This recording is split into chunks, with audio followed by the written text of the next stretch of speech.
Omar Ha-Redeye is a litigation lawyer who's assisting the folks. Make of this statement of claim. It's the first time that I'm seeing it, and there's a number of parties here that are mentioned: the United Kingdom, nation state, the Pope, Malta, and a number of other parties that I'm not even familiar with. I'm not fully clear about what the nature of these parties are to the claim here and what exactly the relief is that they're seeking. So it is not the typical. They claim the battle is over who owns the park, yeah. Right? And again, the back of the the Occupy Toronto movement, they claim that the city doesn't actually have the power to evict anybody because they don't own it. First Nations do as a result of an arrangement. You say?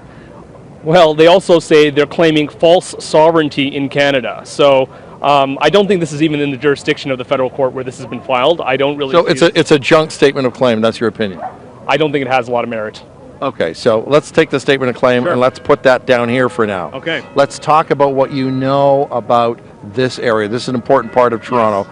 Is there a legal defense for these people as far as being ousted tonight? There's lawyers that are looking to seek an injunction, similar to what happened in New York, so there are lawyers that are working on that.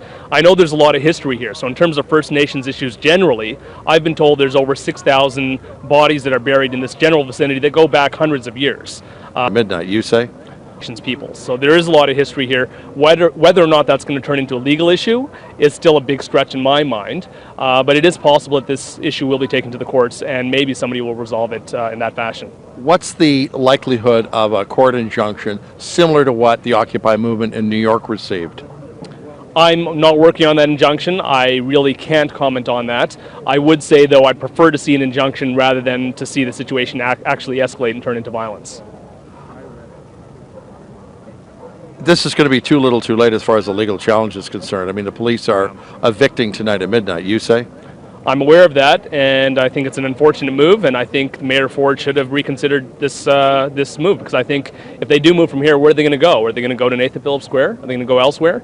The people here still have issues that have yet to be resolved, and they still have very valid grievances, and simply moving them out of this park is not going to change the situation. Okay, outside of the political protest or the inchoate political protest, a protest without actual form, just sort of general statements and grievances. Is there a legal defense to keep people? You can't camp in a park. A normal person, you and I, couldn't camp in a park in Toronto. So is there any kind of legal defense for these people when at midnight?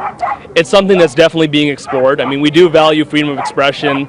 We value free assembly, and there is a purpose for people being here. And I think as long as they're not being violent, it may be possible to seek some form of judicial remedy for them to stay here. So Charter of Rights defense is... It's definitely something that's being explored. All right, well, the showdown is at midnight tonight.